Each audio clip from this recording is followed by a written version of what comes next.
this class has to be so damn detailed? Religious representation in media. Who the heck even does this?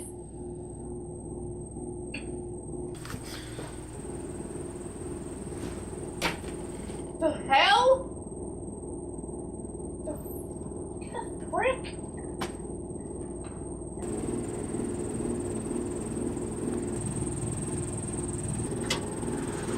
Greetings! Ah! Who the hell are you? Excuse me, but I have to question your attempts to make swine airborne.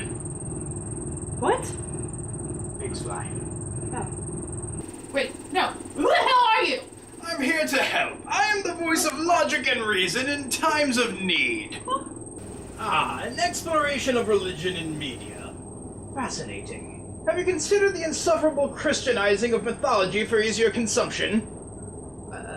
I don't know. I like anime a lot, if you couldn't tell. I was hoping to do something with that. Perfect. Then consider the reversal of my proposal. The answer's already been airdropped. Airdropped?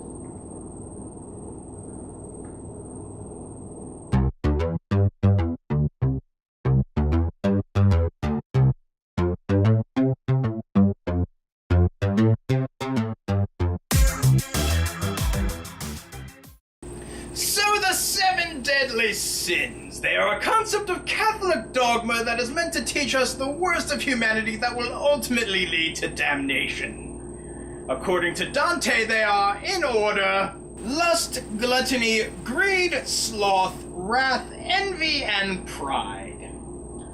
Now, of course, an anime on this subject would have characters that fully embody each of these concepts. Well, not quite. Nonsense! I'm certain I could clearly identify each of these characters on sight alone. Actually, the anime takes place in a complex fantasy world that's designed like a parallel universe England. The 7 sins are less of religious figures and more of like actual people who are like they're like the elite knight force of the king. And they call Dante's work the Divine Comedy. What's that supposed to mean? I guarantee you if we watch the first 3 episodes, you'll fall in love with these characters, just as much as I have. The rule of thirds. Very well, challenge accepted.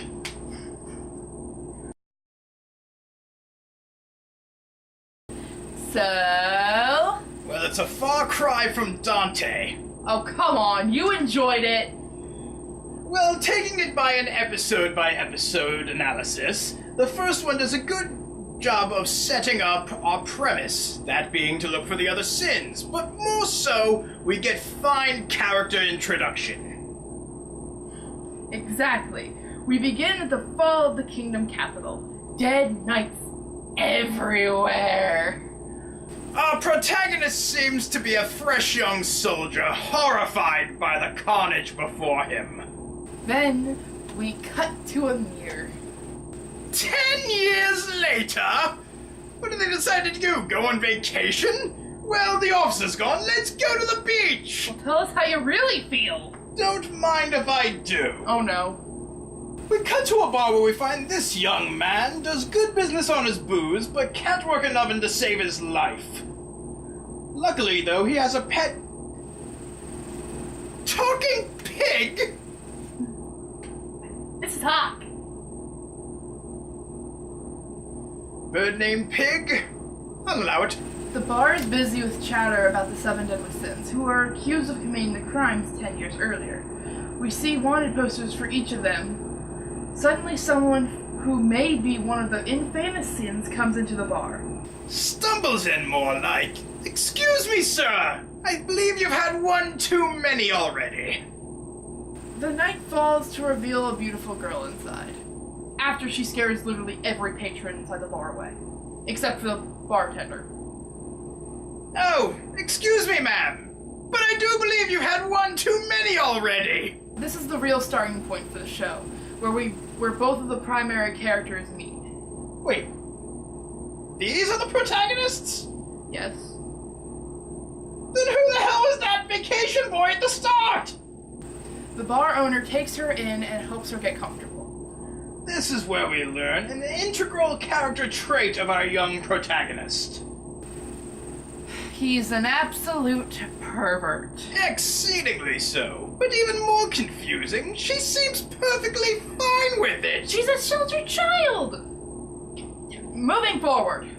We find this girl is looking for the 7 deadly sins because the Knights of the Realm, known as the Holy Knights, have plotted to overthrow the kingdom. She wants their help to fight them and bring peace. So basically, sins are good and holy knights are bad. It makes for an interesting flip in expectations. When out of nowhere, one of the Holy Knights attacks them! He's a large, classy, and fairly intimidating guy named... Sir Twiggo. Twig, are you serious? That is hilarious! During the fight, it is revealed that the girl is actually a member of the royal family, Princess Elizabeth, and the bar owner is actually...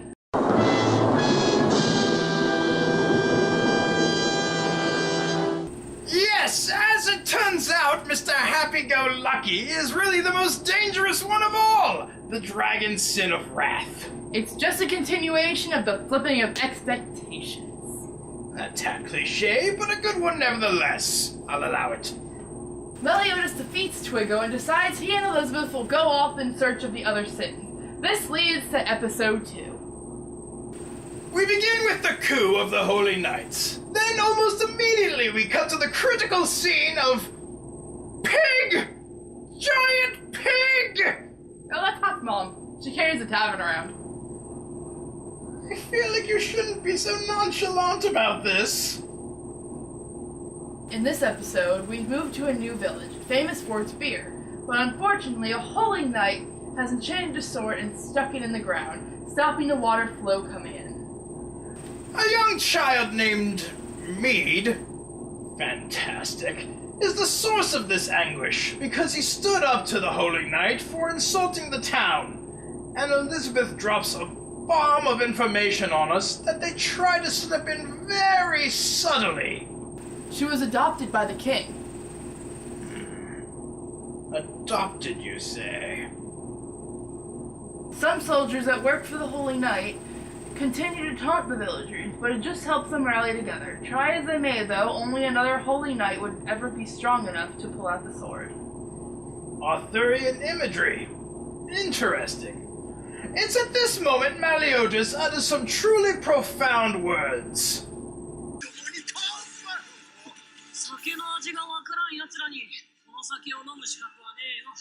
Indeed, good sir. Indeed. In an epic display, more like effortless display, Meliodas pulls the sword from the ground and the villagers rejoice back at the tavern. Here we are reminded of a very important detail of the show. Meliodas is a pervert! But we do learn an important plot point. A place called the Forest of White Dreams. A place said to be so scary, even holy knights don't go there. Then we are treated to a grandiose display of power between Meliodas and the Holy Knight who hurt the town. The knight, Sir Gilthunder, I'll allow it, enchants a spear and launches it over 7 miles back at the village. Meliodas instantly senses the incoming projectile and not only catches it, but launches it back with gusto. Meliodas decides that the Forest of White Dreams seems like a perfect place to look for another sin. And off we go into episode 3. Like all the others, this episode begins with a flashback. This time we learn that during the attack 10 years ago, Gilthunder's father, the leader of the Holy Knights, was murdered. And like the other episodes, we then cut to something somewhat silly.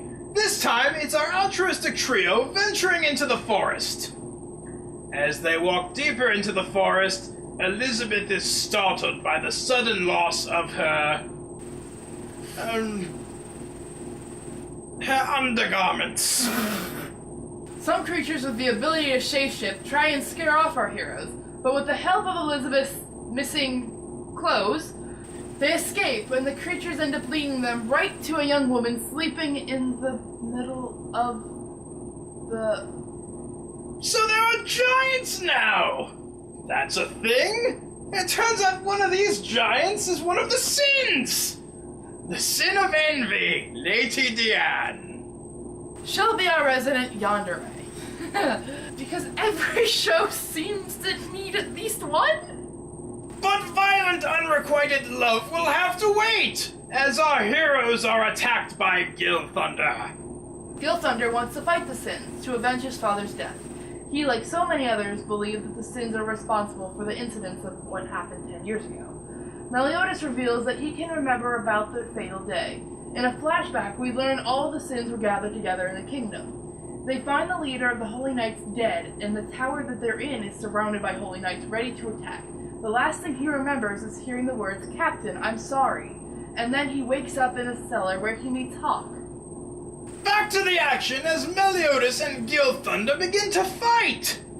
Meliodas is having fun, reminded of the days years ago when he was actually training Gil Thunder. But Gil Thunder is taking this very seriously. He even gets a drop on Meliodas.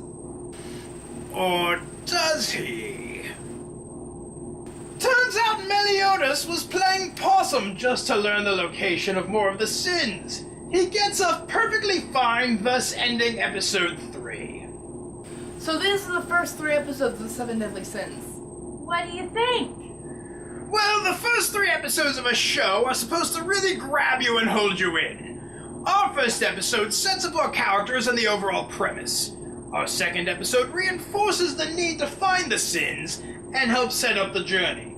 The third episode, they find another sin, and we are underway on our adventure. So as Twigo would say, conclusion? Well, I think you have everything you need for your paper now. Oh yeah, that's a thing, isn't it? Well, thanks. Happy to help. Where are you going? Well, this is the part where I get to dramatically fade away and disappear.